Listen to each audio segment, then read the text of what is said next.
This is John McAfee, and you're listening to the Dana Crypto Show. You're a Gucci boo-boo. You can't handle the truth. We begin bombing in 5 minutes. Good afternoon, America. Welcome to the Dana Crypto Show. Yeah, Mr. Crypto. Show about Bitcoin, common sense, AI, pop culture, when the world's going to end, chips, dips, chains, whips, whatever you're into, man, we can have it here, and you can find it here at the Dana Crypto Show. Summer of Love. We're in the summer of love. Isn't it awesome being in the summertime, man? The vibes, everybody hanging out. It's already starting to get a little cool up here in the mountains. But guess what? In the valleys, it's still great. We're going to look back, Jack, at some things I'm going to talk about this week. I pulled something out of my vast network of so many different shows that we've done, over 200 shows, and I'm picking and choosing which ones I want to bring back as we build on the new season. But this is a summer of love. It's a summer of crypto here on the Dana Crypto Show. But I want to talk about, and I picked out an episode that I'm going to do like a little replay, but it's branded as new because it's fresh to you. It's branded as new because it's fresh to you. I apologize for nothing. The wife comes home and she's like, what would you do if I died tomorrow? And the husband went away and he took a long, hard thought. He goes, I don't know. Maybe I would just take my guitar and travel and go down to some island and just play and live out my life. And she looks at him, wisdom. Why are you waiting for me to die to do that? Why are you waiting for me to die? In other words, we have everything. We have everything we need. Why are you waiting? Oh, forget it. Sit down, relax, buckle in. If it was me, I'd go get a nice drink, get comfortable, roll something if that's what you're into, get something cold if that's what you're into, and listen to this wisdom here on the Dana Crypto Show. This is all over the news, by the way, the mainstream news. I saw it in various outlets, and I'm going to give my own take on it. You get your own take here at the Dana Crypto Show, First FM radio show, now podcast, Boston Podcast Network, the Cat Daddy, the Mother Load. The Mother Load. You know what a load is? You think of a load. You got a full load here. We're driving down the street. We've got a full load. Then there's the Mother Load. That's the Boston Podcast Network, Pod 617.com. Okay, so check this out. More than 70% of crypto investors think they will become billionaires with a B. What the hell do you need $1 billion for? Why would you want that? Why would you want to be a billionaire? It makes no sense. People who invest in cryptocurrency, though, are a lot more likely than the general public to think they're capable of becoming billionaires. According to a new poll. See, there's always got to be a new poll. There's the old poll, and then there's the new poll. Well, here's the new poll. 70% of Americans who invest in cryptocurrency. That's a lot, man. 70%. If that wasn't an election, you'd be a landslide. You would be like everybody voted for you, 70%. That's like everybody. That's a landslide. But 70% of Americans who invest in cryptocurrency say they believe they have the tools to become billionaires, compared to 44% of respondents in an overall recent survey from the Harris poll. Give me something with the Harris poll. Up high with the Harris. That's a global market research firm. The poll surveyed 1,989 American adults online in July. Let me read that again. The poll surveyed 1,989 American adults online in July. So now it becomes the narrative. That's a drop in the bucket. 1,989 Americans. Isn't it like almost 400 million of us? And not most of us online. So what percentage of that poll, 1,989 Americans online? It's got to be 0.0000 something, right? Anyway, crypto investors weren't the only group with a particularly high level of confidence that they could have, or they have what it takes to be like Bezos. You want to be like Bezos, man? I'm going to move like Bezos, shape like Bezos. Gay! The younger generations who happen to invest in crypto more than older groups, as well as men and those who identify as LGBTQ, were more likely much more likely to say they have the tools at their disposal to reach billionaire status one day. Some 55% of millennials and 66% of the Gen Z respondents said so in the survey. So now you're cutting it down, man. This is like a very, very small percentage, but it's a sampling. And now that we have a sampling of what's going on, then you know that 70% of you now, here's an even smaller number. First of all, besides desiring that as a life goal, I think you better check yourself. If that's your goal is to become a billionaire, I would encourage you highly to check yourself. Check yourself. Because according to a 2002 count by Forbes, the Crypto Show, we pull in all the big names here. We got Harris Poll and Forbes. Man, we're talking about it all. According to Forbes, there are 335 billionaires in the United States. See, small. 335. Is it like 400 million people? Almost, whatever it is. I don't know. I'm not going to Google it. I think 400 million people, only 735 of us are billionaires. It's small. Man, that means they control a lot. They must control a lot. They control a lot of this country. So if you're a billionaire, that's the 735 people who control this country. But that's just Mr. Crypto talking. You are one pathetic loser. But clearly, there are many more people who think becoming a billionaire is a real possibility. This is real. This is the American dream. It's real for you.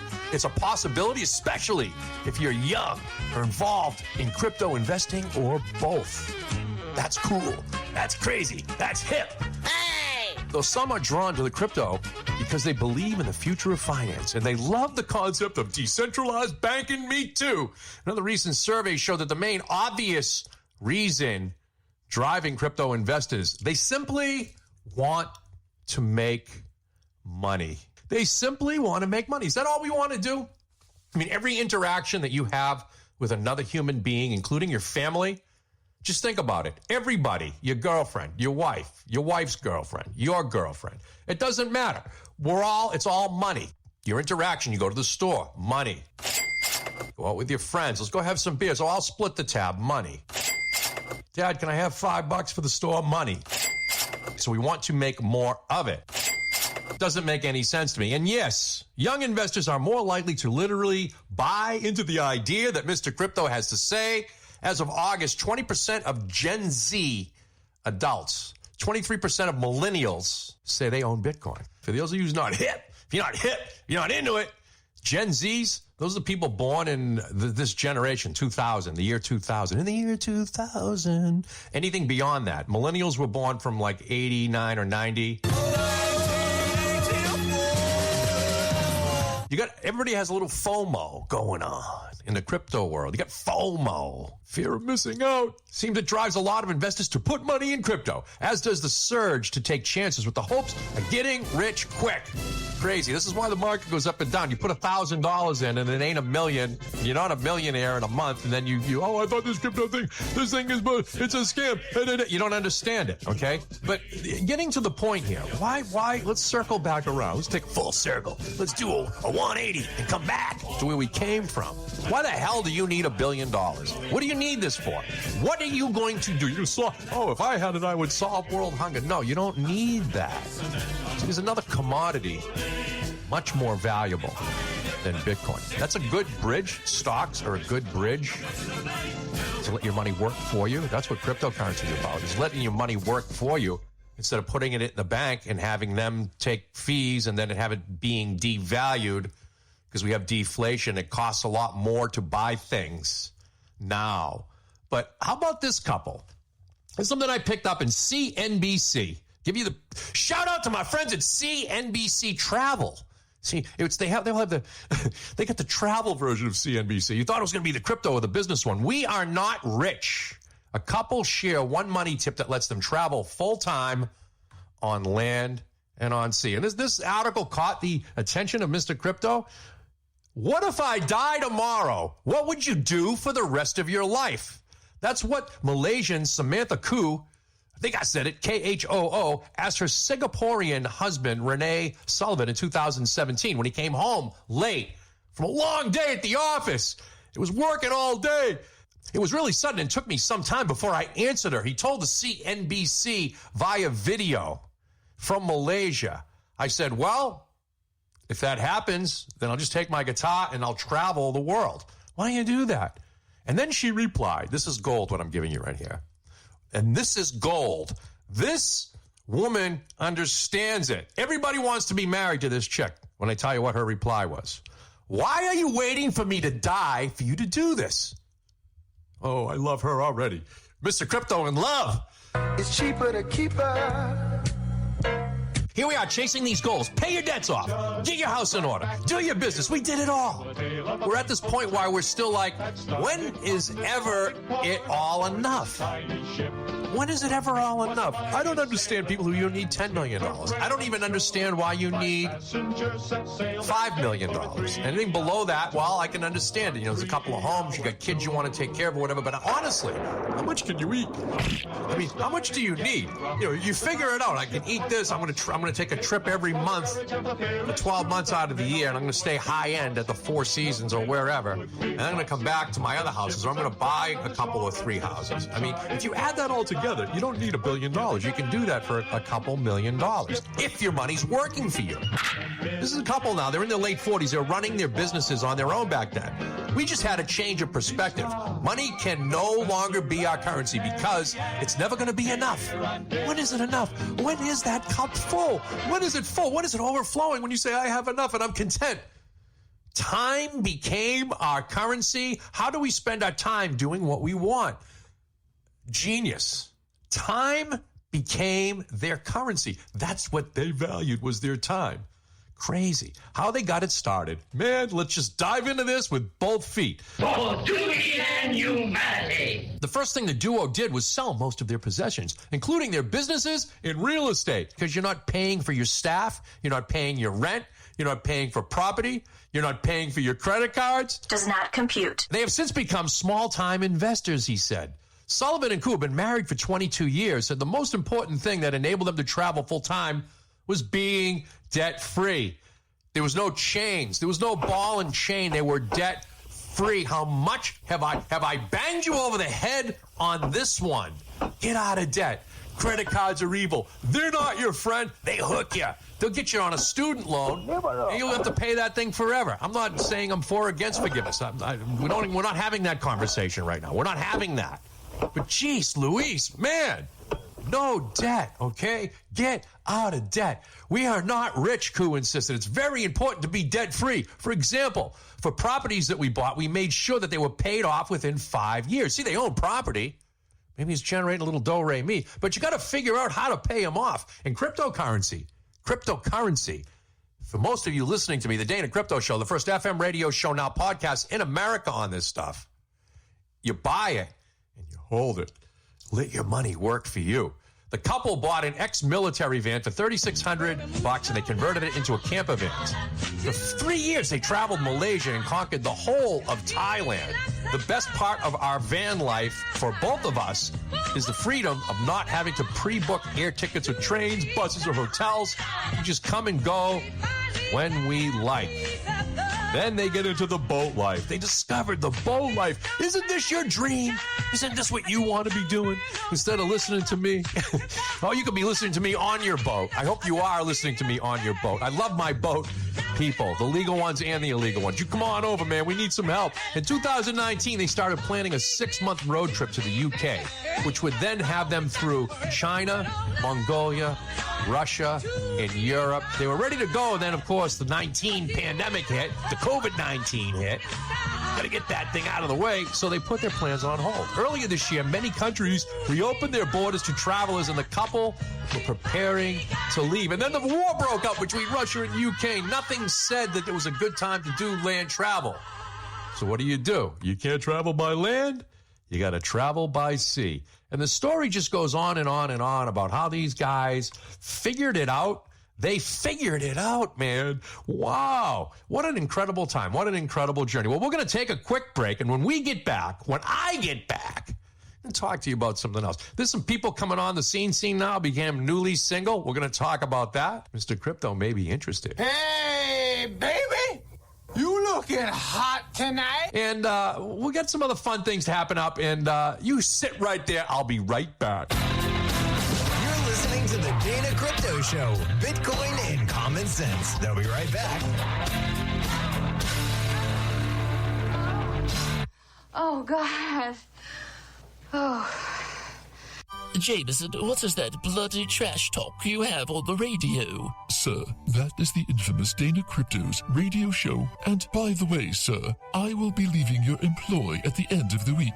What? Jameson, you have been with us for decades. Sir, yes, sir. However, now that I have invested in cryptocurrency, I am no longer in need of the pittance you pay me. But Jameson! Best of luck, sir. Maybe I'll see you at the club. Your boy Soldier Boy, man, you already know what it is. Shout out to Crypto Maniacs. Y'all already know what it is. Much love. You already know. New single Bitcoin out right now. Make sure y'all go get that. Dana Crypto, keep doing your thing. Blah. Can you characterize everything that the Fed has done this past week as essentially flooding the system with money? Yes, exactly. And there's no end to your ability to do that? There's no end to our ability to do that.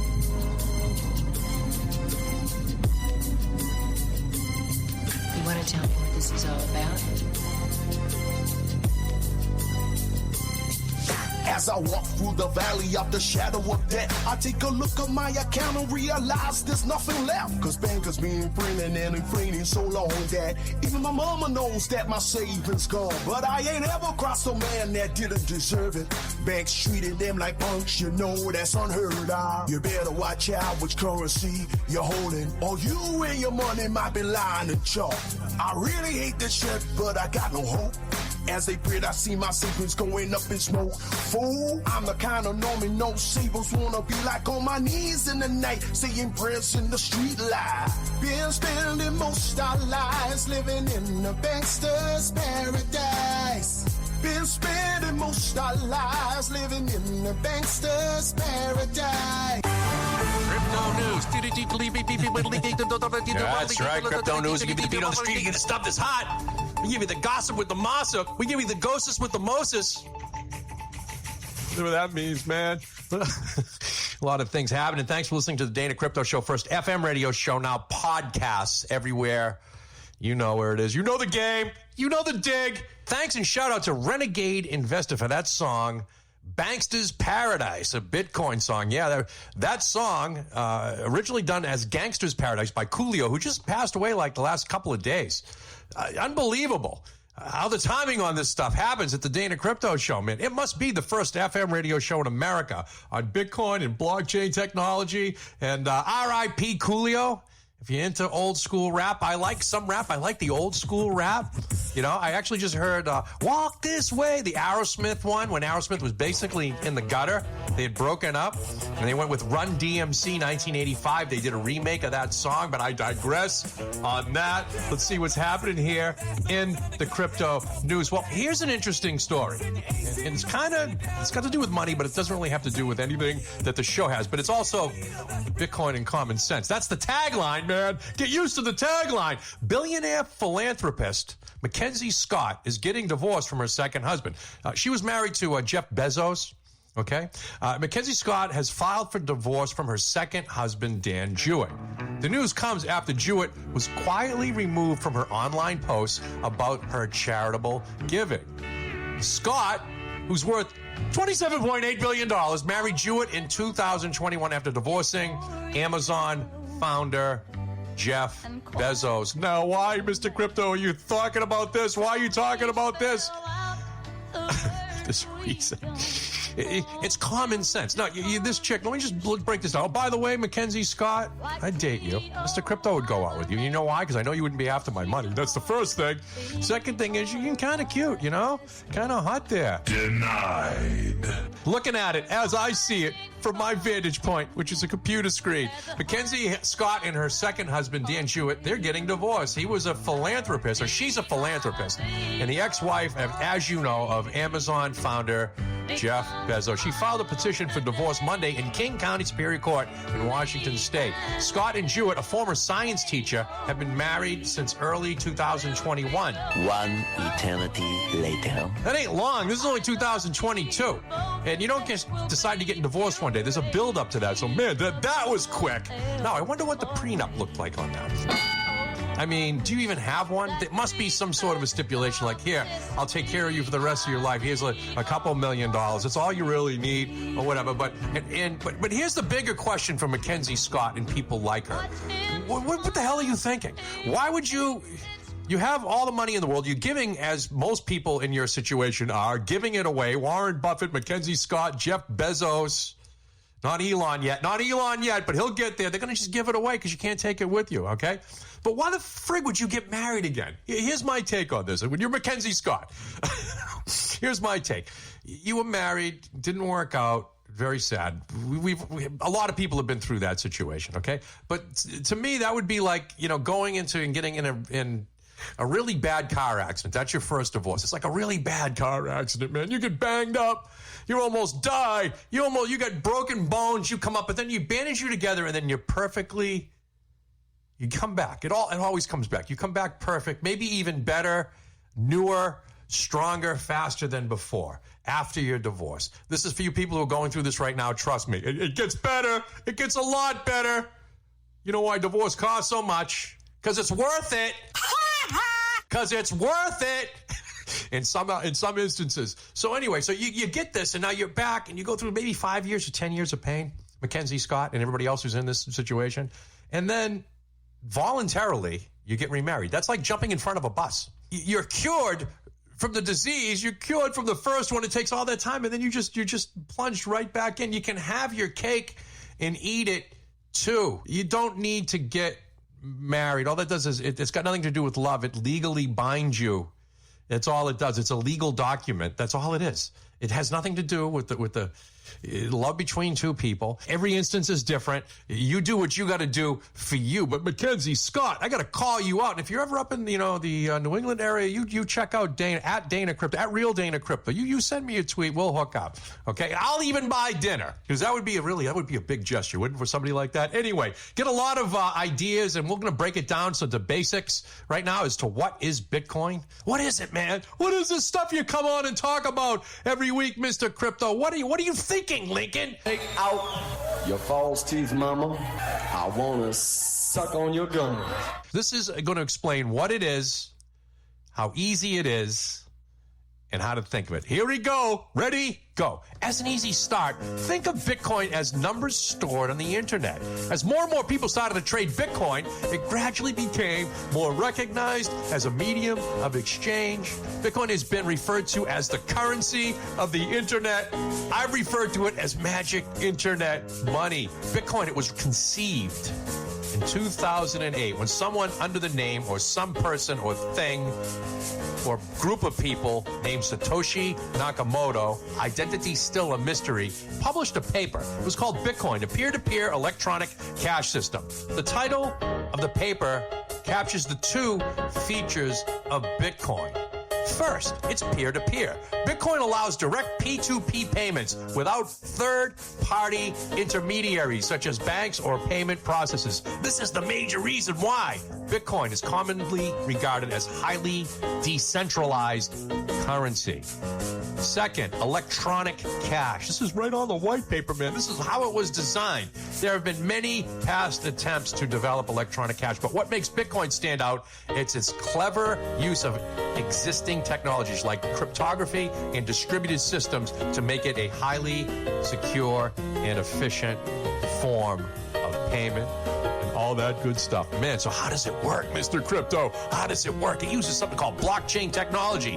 Normal users, like you and me, well, normal in whatever reason, whatever normal is for you, normal users, like you and I, can use the system to send and receive money easily. But the real difficult work is held underneath and handled by the miners. What's a miner? Is that a guy with a little light on his head? What's he doing? Miners are specialized groups of people who are responsible for maintaining the Bitcoin system. And a miner may or may not know other miners, and everyone, including you, you're able to partake. So the sender sends something. The miner validates it. And what a miner is, it basically is someone who set up a mining device. It used to be able to be done on your computer, but now it could be a box, it may be an ASIC miner. It's all its function. It doesn't have a screen. You plug it in, and it just does calculations. It figures out cryptography. I have a couple of them. They do 100 million, and this is slow by today's standards. These guys are old, and they're unplugged because they're basically paperweights at this point. But I have some miners that are 100 million calculations a second. 1 second, boom, it did 100 million calculations.